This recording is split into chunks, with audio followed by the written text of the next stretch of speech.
오늘은 오전 설교에 이어서 아주 특별한 용기 두 번째 시간으로 함께 말씀을 나누려고 합니다. 제가 이 교회에 와서 주일 낮 설교 가장 짧게 했던 설교가 오늘 오전이고, 오늘 저녁 설교는 어쩔런지는 모르겠습니다. 그래서 오늘 함께 말씀을 나누겠는데요, 오전에 바벨론의 포로로 끌려갔던 한 소년의 이야기로부터 시작했습니다. 그 소년은 우리 주일학교 학생들도 너무나도 잘 알고 있는 다니엘이라고 하는 우리 소년이죠. 그가 끌려갔을 때 오전에도 말씀드렸지만 어떤 학자는 13살이다, 어찌됐든 20살이 안 된 13살부터 19살이니까 딱 지금 이 자리에 있는 초, 중, 고 다 해당하는 그 나이 연령대입니다. 그 다니엘이 청소년 때부터 소년 때부터 80세가 넘도록, 비록 그의 신분은 포로로 끌려오는 이제 포로민이었습니다. 그럼에도 불구하고 어떻게 다니엘은 가장 오랫동안 또 가장 어려운 환경 속에서 가장 영향력 있는 삶을 살게 되었는가? 바로 그는 바벨론으로 끌려가자마자 왕궁에서 교육을 받을 때부터, 다니엘서 1장 8절 오늘 오전에 본문의 말씀이었죠, 뜻을 정하였다는 것이죠. 믿음 안에서 뜻을 정하고 또한 그 특별한 어떤 용기를 가지고 살았기 때문이다라고 말씀드렸습니다. 오전에 그 두 가지 용기에 대해서 말씀드렸어요. 첫 번째는 내가 거룩하게 살리라, 뜻을 정해서 내가 이곳에서, 이 바벨론 땅에서, 저 고국에 있을 때는 내가 어떻게 살았을지라도 이 바벨론 땅에서만큼은 비록 어렵고 힘들고 아프지만 쉽지 않겠지만 내가 하나님의 자녀로서의 그 이름을 욕되게 하지 않고 어떠한 우상의 것도 취하지 않는 거룩하게 살리라. 그래서 여러분들에게 도전했죠. 내년에는 우리 모든 성도들이 이전보다 더 거룩한, 한 가지라도 더 거룩한 삶을 살아보자. 할렐루야, 아멘. 이렇게 하면 두 번째, 그는 어떤 용기가 있었느냐?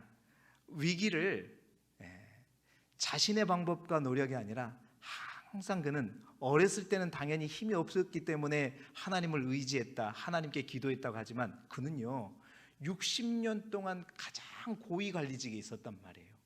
힘으로 치자면요, 그죠? 능력이 있습니다. 자기의 사람을 동원할 수 있어요.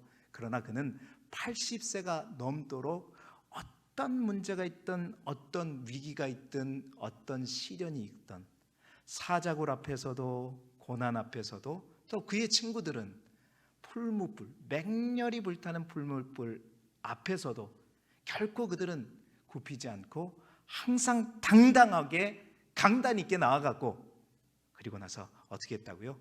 하나님 앞에 간절히 기도했다. 그러니까 이제 항상 나는 기도하리라, 기도로 모든 문제를 풀어가리라, 기도로 모든 문제를 열어가리라. 아까 우리 준비 찬양에 다니엘 기도 찬양을 불렀잖아. 하늘 문을 열어주소서 했던 기도의 문을, 하늘 문을 먼저 열고 그 하늘 문을 연 가운데 역사하시는 하나님의 역사를 보리라. 다니엘은 그렇게 뜻을 정했다는 거예요. 여러분들 또한, 사랑하는 우리 졸업생들 또한 세상의 다른 학생들처럼 똑같이 사는 것이 아니라 좀 다르게 구별되게 살아봤으면 좋겠다는 거죠. 내가 할 수 있는 일도, 내가 하기 어려운 일도, 도저히 감당하기 어려운 어떤 일들이 있을 때 혼자 끙끙 앓고 다른 어떤 사람의 손을 내미는 것이 아니라 누구에게요? 하나님께 기도하리라, 하늘문을 열어가리라. 우리 졸업생들은 전혀 마음속으로 다 아멘 하고 있지? 그렇게 해보자고요. 그러면 그때부터 시작되는 역사는 나의 역사요, 우리의 역사가 아니라 누구의 역사다? 하나님의 역사다. 하나님의 역사가 내 삶에 펼쳐지도록 용기를 갖고 기도해 보십시다. 하나님이 우리 삶에 더 구체적으로 역사하실 줄 믿습니다. 자, 오늘은 이 저녁에는 마지막 세 번째 용기예요. 다니엘은 이제 거룩하게 살리라, 또 어떤 위기가 닥치더라도 기도하며 살리라, 이 용기뿐만 아니라 마지막 또 한 가지의 용기가 있었다는 거죠. 그 용기가 어떤 용기인가? 오늘은 자막을 준비하지 않았기 때문에 여러분 한번 저를 따라해 주셔야 돼요. 어떤 용기인가? 따라해 보십시다. 미움받을 용기가 있었다. 무슨 용기라고요? 여러분, 이 용기는요 정말 그리스도인들에게 있어서 굉장히 특별한 용기이죠. 그런데 반드시 가져야 할 용기가 바로 미움을 각오하는 용기인 거예요. 여러분, 개인적으로도 저에게도 가장 필요한 용기 중에 하나가 있다면 바로 저는 이 용기라고 생각합니다. 많은 사람들이 맞습니다. 끊임없이 다른 사람들을 의식하죠. 특히 나보다 더 힘이 센, 세상에서 말하는 나에게 갑에 해당하는 어떤 사람들 앞에서는 끊임없이 눈치를 살핍니다. 의식하죠. 목회자들도 예외가 아닙니다. 제가 여러분들 눈치를 얼마나 많이 본지 아세요? 뭐 임명식을 할 때 누구는 빠져 있고 누구는 들어가 있고, 저는 어떻게 되고 우리는 어떻게 되고, 또 목사님 왜 나한테는 눈길도 안 주고, 항상 예외가 아닙니다. 목회자도 예외가 아니에요. 다른 사람들의 평가와 지적에 민감합니다. 내가 이렇게 했을 때 성도들이 저렇게 되고 저렇게 반응하면 그냥, 아니면 죽으면 죽으리라 타고 가야 되는데 여러분, 눈치를 볼 수밖에 없어요. 여기서 말하는 것은 적절한 어떤 분위기를 파악하는 그런 어떤 센스 있는 눈치, 그런 눈치는 반드시 필요합니다. 누가 뭔가 눈치를 딱 날려서 목사님 이거 지금 잘못되고 있는 것 같은데 참고하세요, 그러면 확 받아가지고 그것을 수정할 수 있는 그런 눈치는 필요하죠. 그런데 분명히 내가 하는 행동과 내가 하는 말과 이것이 틀리지 않고 올바르단 말이에요. 뭐에 비추어도. 그럼에도 불구하고 우리는 어떻게 해요? 많은 사람들의 눈치를 봅니다. 우리 학생들도 그럴 거예요. 우리 학생들의 가장 큰 문제가 학교에서, 그렇죠, 요즘도 그런 거 있잖아요. 따의 문제. 그냥 잘 되는 꼴을 못 봐요. 어떤 애들이 인기 있는 것을 못 봐요. 특히 우리 여학생들 조심해야 돼. 여학생들을 조심해야 된다 그러면 우리 여자 성도님들도 어찌됐든 간 마찬가지입니다. 많은 사람들을 눈치를 살피게 된다는 것이죠. 그래서 어떤 특정한 다른 사람과 견해 차이가 발생해요. 그래서 이게 분명히 잘못됐다는 것을 알아요. 그것을 반대나 부정을 해야 되는데 쉽게 반대나 부정을 하지 못해요. 왜? 그 사람이 나에게 어떻게 평가할까? 나를 싫어하지는 않을까? 그래서 어떻게 해요? 그 행동을 멈춰버립니다. 멈춰버려요. 여러분, 그럴 때 필요한 용기가 어떤 용기라고요? 따라해 봅시다. 미움받을 용기. 미움받을 용기. 반드시 우리에게 필요하다는 거예요. 여러분, 다니엘처럼 믿음으로 뜻을 정하고 세상 사람들과 구별되게 내가 거룩해지리라, 또 내가 다른 사람들과 구별되게 모든 문제 앞에 내가 하나님 앞에 기도함으로 하나님 중심으로 무엇이든지 내가 펼쳐가고 이끌어 가리라, 그런 삶을 살아갈 때 여러분, 이것은 세상의 가치와 세상의 평가 기준에 따라 움직이는 방향이 아니기 때문에 많은 사람들이 여러분 당연히 눈치를 줄 수밖에 없죠. 아니, 미움을 받을 수밖에 없습니다. 손가락질 당할 때가 있어요. 때로는 따돌림 당할 때가 있다는 거예요. 그럴 때 여러분, 우리 믿음의 사람들이, 그리스도인들이 가져야 할 특별한 용기가 뭐냐? 바로 미움받을 용기라는 거예요. 이 용기를 거부하고 이 용기를 내려놓기 때문에 사실은 그리스도인들이 세상에서나 어디에서나 영향력을 끼치지 못하는 겁니다. 여러분, 이 용기가 이것과는 반드시 구별돼야 됩니다. 목사님이 오늘 미움받을 용기를 가져라 그랬으니까 그래, 내 마음대로, 내 하고 싶은 대로 그냥 내 마음대로 다 해놓고서는 그래, 미움받아도 돼, 남들이 뭐라 그러지, 나는 나의 길을 가리라, 자기 마음대로 다 해놓고, 이게 아니라 하나님의 말씀대로, 하나님이 뜻하신 대로 그 뜻과 마음을 정해서 하나님이 기뻐하시는 그 길을 갔었을 때 받는 그 미움, 여러분, 그 미움은 우리가 감당해야 된다는 거예요.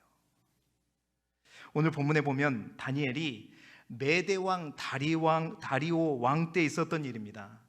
여러분, 다리오 왕이 자기 뜻대로 이 나라를, 이 제국을 다스리기 위해서 고관 120명을 세워가지고 전국을 다스리게 했고, 그 120명 위에 총리 3명을 두었다고 성경은 기록하고 있어요. 그 총리 3명 가운데 한 사람이 누구였냐? 바로 다니엘이었습니다. 이때 다니엘의 나이가 몇 살이었냐면 이제 어엿 80 정도 되었을 때였어요.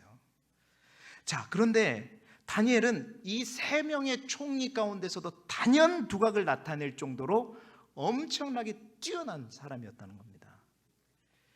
자, 다니엘서 6장 3절에 보면 뭐라고 기록되어 있냐면, 다니엘이 마음이 민첩하여 총리들과 고관들 위에 뛰어남으로 왕이 그를 세워 전국을 다스리게 하고자 한지라라고 기록되어 있어요. 그러니까 3명의 총리들이 있었지만 그 3명들 다 어디 출신이에요? 바벨론 출신이에요. 이 고국 출신, 갈대아 출신이란 말입니다. 그런데 이 다니엘은 어디 출신이에요? 여기서 1600km 떨어진 저 예루살렘 조그만 땅덩어리에서 포로로 끌려온 사람이란 말입니다. 그런데 그 사람 한 사람에게 어느 누구도 그 사람을 따라갈 사람이 없을 정도로 다니엘이 민첩하고 뛰어났다는 거예요. 그러니까 왕이 당연히 신임할 수밖에 없죠. 다니엘이요, 여러분들, 이 바벨론 시대가 끝나고 바벨론이 멸망하고 메대와 바사의 연합군이 이제 제국을 다스리게 되고, 결국 이제 바사가 메국을 누르고 메대를 누르고 이제 페르시아의 나라, 페르시아의 제국의 시대가 열리죠. 이 세 제국의 시대에 동일하게 고위 관직에 머물면서 왕의 일을 도왔던 사람이 누구냐면 다니엘이었습니다. 그 두 번의 제국이 바뀔 동안에 왕이 7번에서 8번 정도로 바뀔 때에도 다니엘은 비록 포로 출신이었지만 이 갈대아 바벨론 출신이 아니었지만 신임했고 영향력을 끼쳤다는 거예요. 그러니 그 지역 출신 사람들이 얼마나 미워했겠습니까? 얼마나 싫어했겠어요? 얼마나 배가 아팠겠습니까? 그래가지고 오늘 우리가 읽었던 본문을 보니까 이 고관들과 나머지 두 총리들이 한편이 돼가지고 어떻게 해요? 다니엘을 완전히 따시킨 거예요. 그래, 다니엘, 네 한번 활활 털어보자. 다니엘이 60년 동안 공직에 있었기 때문에 그 공직에 있어서 그 국사를 행하면서 어디 털어서 먼지 안 나오는가 보자 해가지고 모든 걸 샅샅이 다 뒤졌단 말이에요. 그런데 오늘 우리가 읽었던 본문에 보니까 뭐라고 그랬어요? 본문 한번 띄워줘 보시겠어요? 6장 4절의 본문을 한번 띄워오시죠. 보세요. 한번 읽어봅시다. 시작. 이에 총리들과 고관들이 국사에 대하여 다니엘을 고발할 근거를 찾고자 하였으나 아무 근거, 아무 허물도 찾지 못하였으니 이는 그가 충성되이 아무 그릇됨도 없고 아무 허물도 없음이었더라. 걸리기만 걸려. 완전히 가는 거예요. 그런데 아무리 뒤져봐도 어떻게 했어요? 아무것도 안 나와요. 조금도 나오지 않아요. 여러분 같았으면, 여러분이 그 고관들과 총리 두 사람이었다면 여러분의 마음은 어떻게 했어요? 첫 번째, 다니엘을 존경하게 되었다. 두 번째, 다니엘에게 깜짝 놀라게 되었다. 세 번째, 다니엘을 더 미워하게 되었다. 뭐가 답이에요? 여러분 굉장히 착하신가 보네요. 얼마나 미웠겠습니까? 죽이려고 그 꼬투리를 잡으려고 탈탈탈 털었는데도 성경은 2번에 걸쳐서 반복하면서 강조하고 있어요. 아무것도 없었다는 거예요.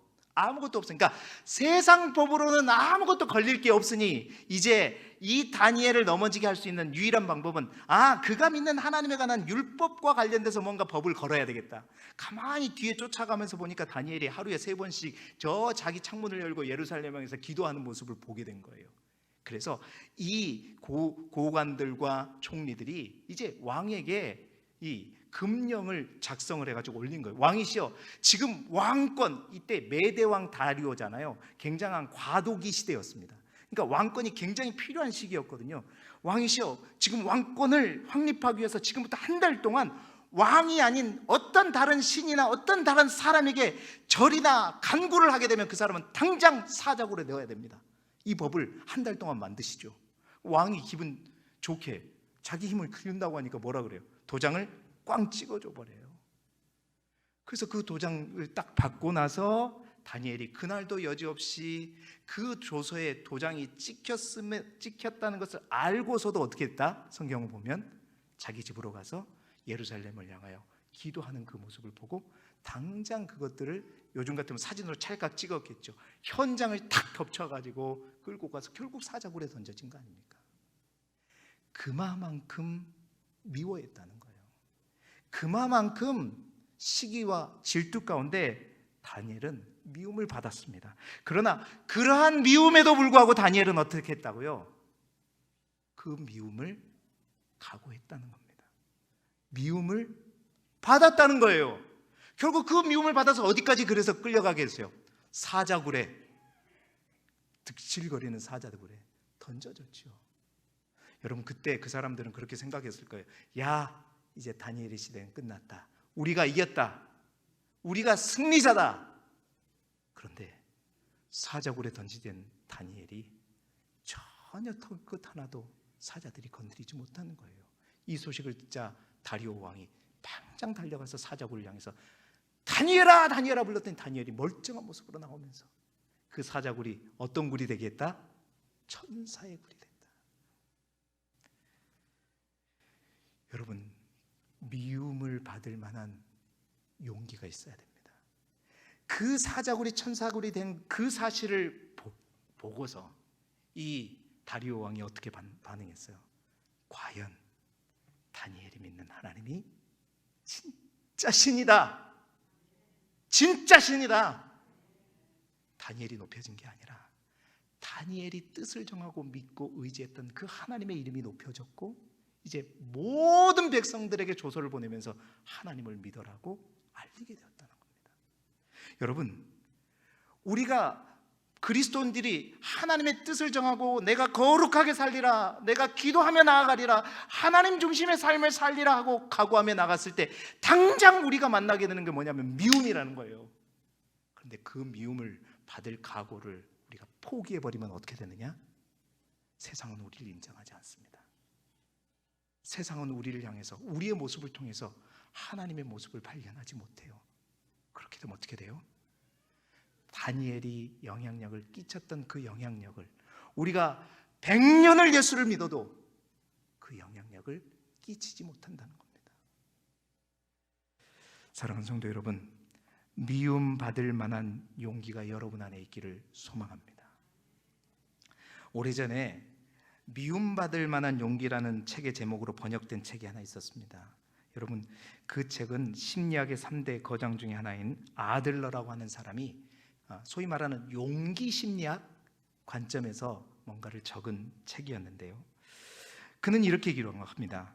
믿음의 사람들이 이 믿음을 받을 용기가 믿음의 사람들이 그 길을 가는 데 있어서 정말로 필요한 이유에 대해서 그는 심리학적 관점에서 이렇게 해석하면서 기록하고 있어요. 사람들이 자신을 얼마나 주목하는가, 사람들이 자신을 어떻게 평가하는가, 그것에 굉장한 관심을 갖는 사람들, 그 사람들은 곧 자신의 욕구를 얼마나 만족시켜 주는가에 사로잡힌 사람이다라고 그는 해석을 합니다. 심리학적으로. 다시 말해서 얼핏 보면 다른 사람의 눈을 의식하는 사람들은 우리가 흔히 얼핏 보면 타인을 보는 것 같고 실제로는 다른 사람을 배려하는 것 같고 다른 사람의 어떤 마음을 배려하는 것 같지만 심리학적으로 자세히 들여다보면 그런 사람일수록 철저하게 누구를 보는 것이냐면 자기 자신밖에 모른다는 겁니다. 심리학자가 그렇게 말하는 거예요. 타인의 평가에 지나치게 신경 쓰는 사람이 오히려 더 자기 중심적이라는 겁니다.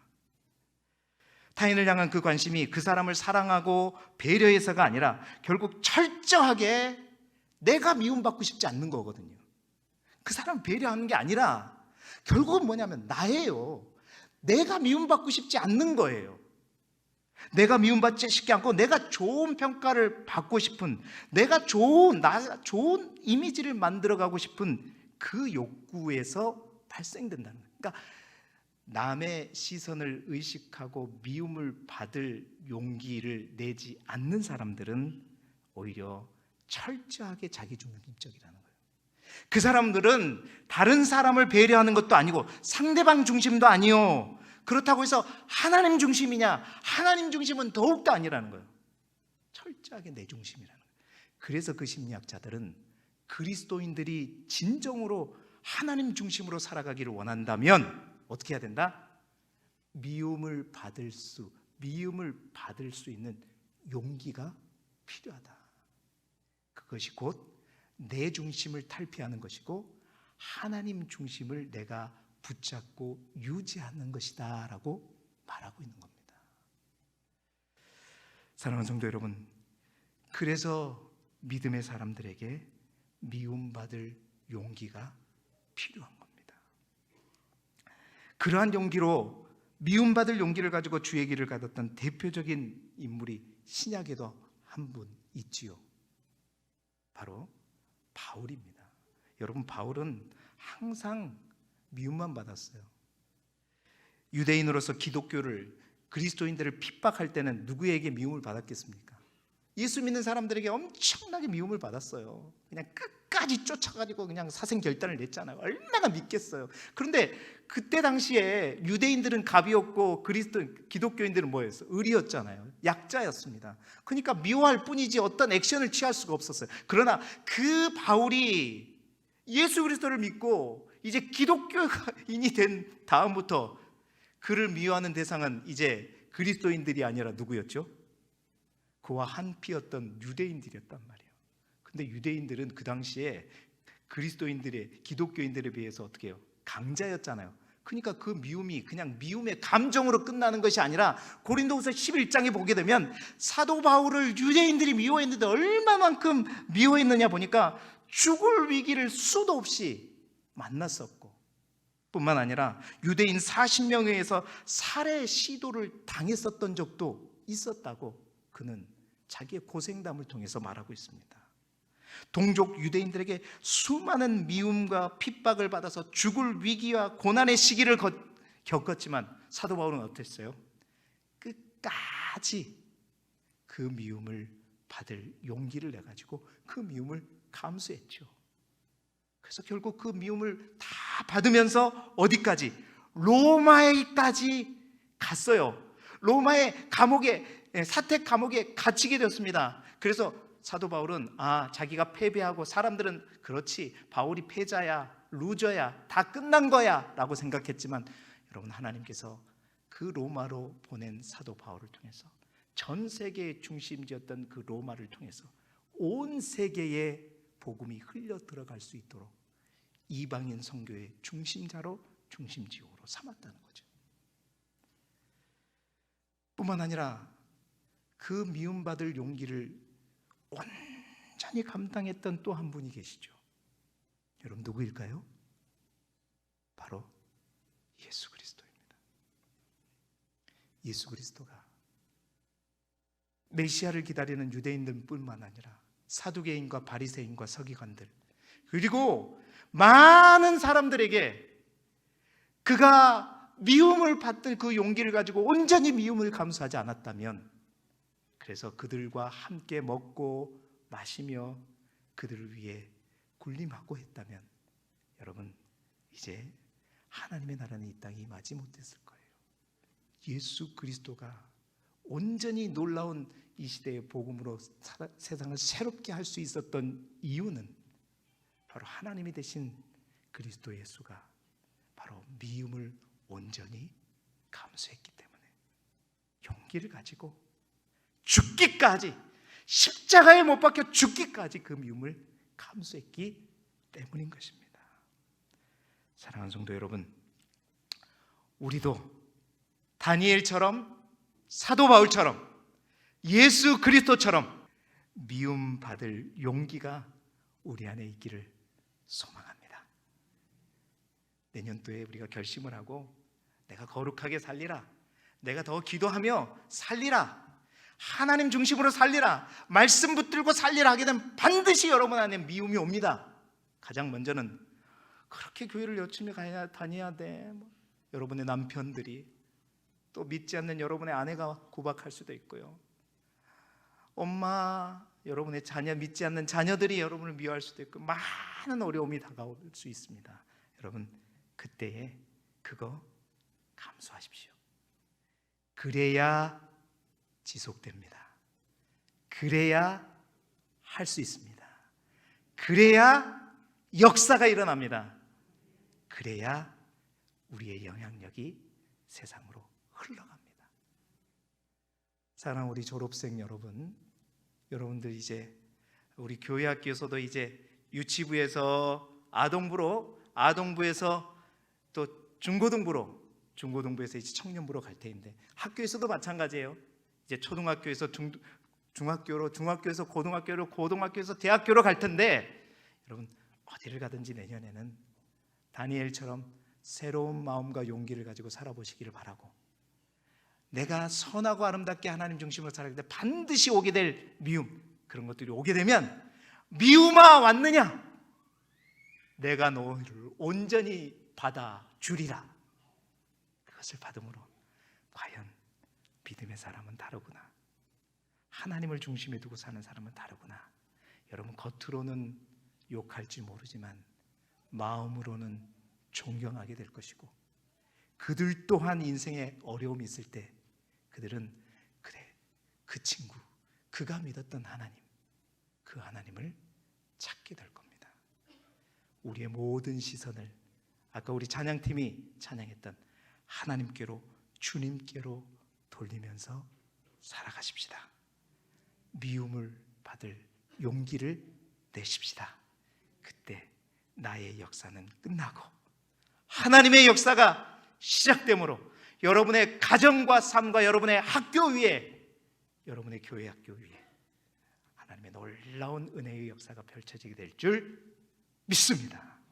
기도드리겠습니다. 하나님 아버지, 올해와 다른 내년을 준비하는 사랑하는 성도들과 우리 모든 졸업생들이 되게 하여 주옵소서.